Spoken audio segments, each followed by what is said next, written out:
வேடிக்கை பாக்குறீங்களே. நீ என்ன வெளியூரா? ஆமா. அதான் விவரம் தெரியாம பேசுற. அடிச்சுக்கிறவங்க 2 பேரும் அண்ணன் தம்பிங்கயா. அட கடவுளே, அதை விட மோசமா இருக்கு. யோ, உனக்கு திருட ஆட்டுக்குளம் கோவிந்தன் தெரியுமா? அவன் பசங்க தான் 2 பேரும். யார் பசங்க தான் இல்லையா? சண்டை போட்டுக்கிறாங்கல்ல, விலக்கி விடுங்கய்யா. யோ, பெத்த அப்பனுக்கு இல்லாத உனக்கு எதுக்கியா? இந்த சண்டை விளையாட்டுக்கு ஜட்ஜே கோவிந்தன் தான். அத பார். அட்ரா அடிச்சாத்தான் எம்ஜிஆர், வாங்கினா நம்பியார். அட்ரா அப்படி போட முடியாது. நெஞ்சில ஊத்துற மாதிரி நல்ல ஃபர்ஸ்ட் கிளாஸ் அப்பன்டா. டேய் ஆதி, அடிச்சுக்காம அண்ணன் தம்பி என்னடா கோயிலா போட்டிருக்கீங்க? பிள்ளைங்களை வளர்த்தா இப்படித்தான் வளர்க்கணும். பெருசு, இது சண்டை இல்ல, கலை நிகழ்ச்சி. அவங்களுக்குள்ள பிரச்சனை வந்தா இப்படி சண்டை போட்டு எவன் ஜெயிக்கிறானோ அவன் பேச்ச கேட்கணுங்கிறது தான் கோவிந்தனுடைய கொள்கை. டேய் மதி, நண்டு பிடி போடுறா. அது சரி, இப்ப எதுக்கு அடிச்சுக்கிறாங்க? அது சண்டை முடிஞ்ச பிறகுதான் தெரியும். அதை தெரிஞ்சுக்கத்தான் நாங்க இங்க நிக்கிறோம். அப்போ நானும் நிக்கிறேன். குடி குடிச்சு தூக்கு. தலைக்கு மேல தூக்குடா, போடா. கீழ இறக்கி விடுடா.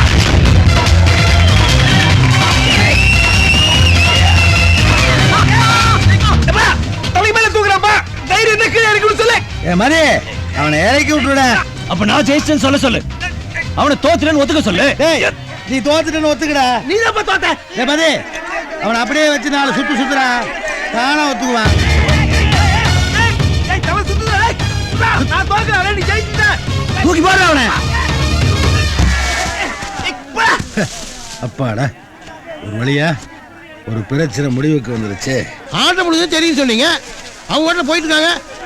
அண்ணா நில்லுங்கண்ணே, என்ன பிரச்சனை, என்ன முடிவு? நாங்க வெயில் நிக்கிறோம்ல. நாம சொல்லாட்டி இவனு விட மாட்டான போல இருக்கு. யாரு சொல்ல? அவன் தானே முடிவு பண்ணா, அவனே சொல்லட்டும். சரி, அப்ப நானே அனௌன்ஸ்மென்ட் பண்ணிட்டுமா? என்ன வேணா செய்.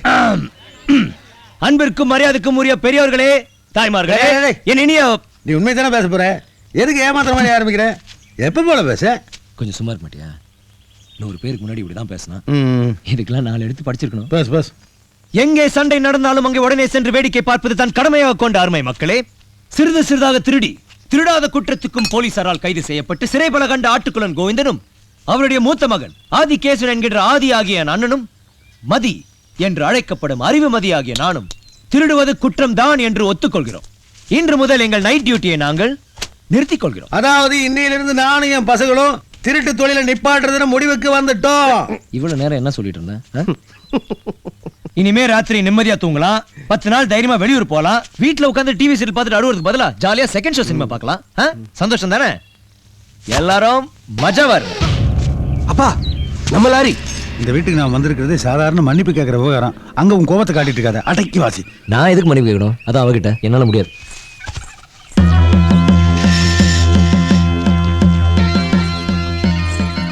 வேட்டி ஊத்துறா. ஏன் கோமணத்தோட நிக்க சொல்ல?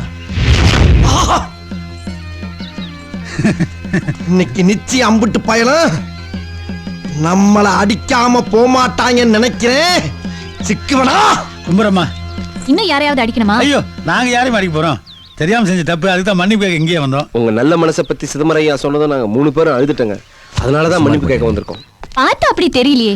மன்னிப்பு கேட்க வேண்டியோர் கேட்கட்டும். வாயிலன கொழுக்கட்டையா வச்சிருக்காரு. ஆமா, பாதி தின்னுட்டேன், மீதி இருக்கு. வேணுமா? அங்க வந்தேன் வம்புழுத்தீங்க, போனா போன்னு பெருந்தன்மையா மன்னிச்சு விட்டு வந்தேன். இப்ப ராயரையா வீட்லயே வந்து வம்புழுக்கிறீங்கன்னா புரிஞ்சு போச்சுடா, புரிஞ்சு போச்சு. இனிமேல் கொலையே பண்ண மாட்டேன். நீங்க ஆத்தாட்ட சத்தியம் பண்ணது எப்படியோ ரகசியமா தெரிஞ்சுக்கிட்டாலே வந்து வம்புழுக்கிறீங்க.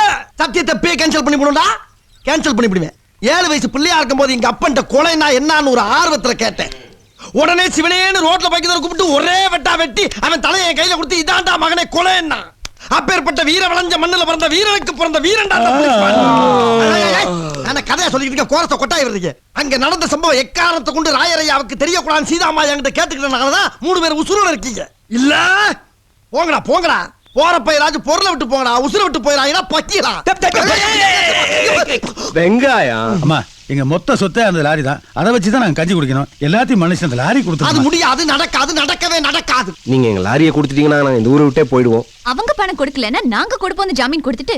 இப்போ ஊரை விட்டு போறோம்னா எப்படி? இல்ல, ஜாமீன் கொடுத்ததுக்கும் நீங்க எங்களை மன்னிக்கணும். இப்படி எல்லாத்துக்கும் மன்னிப்பு மேல மன்னிப்பு கேட்டா போதுமா? வேற என்ன வேணும்? திருப்பி என்ன அடிக்கணுமா? அடி. ஒன்னு அடிச்ச பாவம் இங்கே போட்டோம். அடி. உன்னை திருப்பி அடிக்கிறதுக்கும் அனுமதி எனக்கு தேவை. அது தர வேண்டிய நேரத்துல தந்துடுவேன். சீதம்மா, என்ன சொல்லுங்க? மன்னிப்பு கேட்டா லாரி கிடைக்கும்னு சொன்னேன். மானம் தான் போகுது. சரியாத்தா, அந்த லாரி நீயே வச்சுக்கோ. 4 வேளை அதையே நல்லா அவிச்சு தின்னு உடம்ப நல்லா தேத்திக்கோ.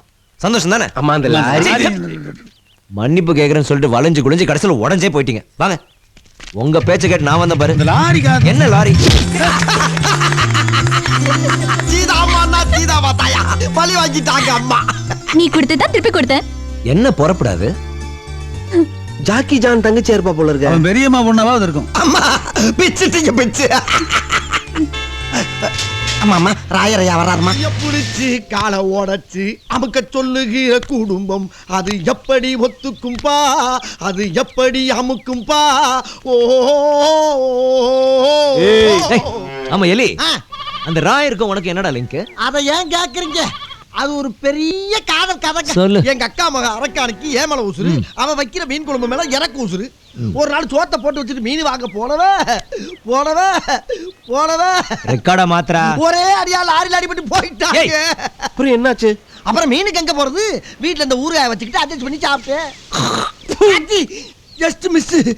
அப்புறம் இந்த ஊருக்கு வந்ததுக்கு பின்னால ஒரு வீரமானவனா நெஞ்சு வெட்டச்சவனா வேணும்னு ராயர் கேட்டாராம்.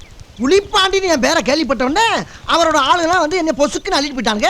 அதுல பாருங்க, வேலைக்கு சேர்த்தவனே ராயரு 2 நிமிஷம் தாங்க மேலைங்களையும் பார்த்தாரு. டக்குன்னு கையை கால அமுக்கலாட்டாரு. ஏய், எப்படித்தான் கண்டுபிடிக்கிறாங்களோ. ஏன் எலி, ஆ? அதை விடுறா. விட்டாச்சு.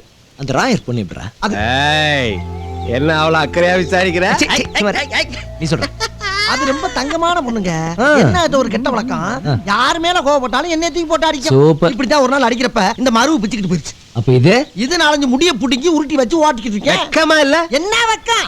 இது வச்சா தானே 10 பேர் பயப்படுறா, 4 பஞ்சாயத்து வருது, செலவு காசு கிடைக்குது. இது இல்லாம பாருங்க, குழந்தை மாதிரியா இருக்கா? இது வச்சவன பாருங்க.